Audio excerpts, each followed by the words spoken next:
guys.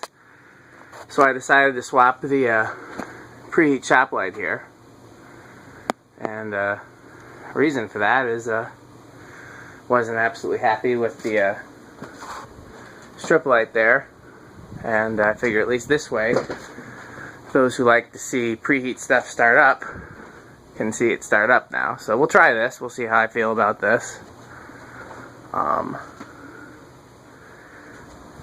Not wild about that. I think that's gonna have to go. I just gotta figure out what to do with it. Striplight's back there now, sitting on the ground where the shoplight was sitting. And get a better look at it from this angle.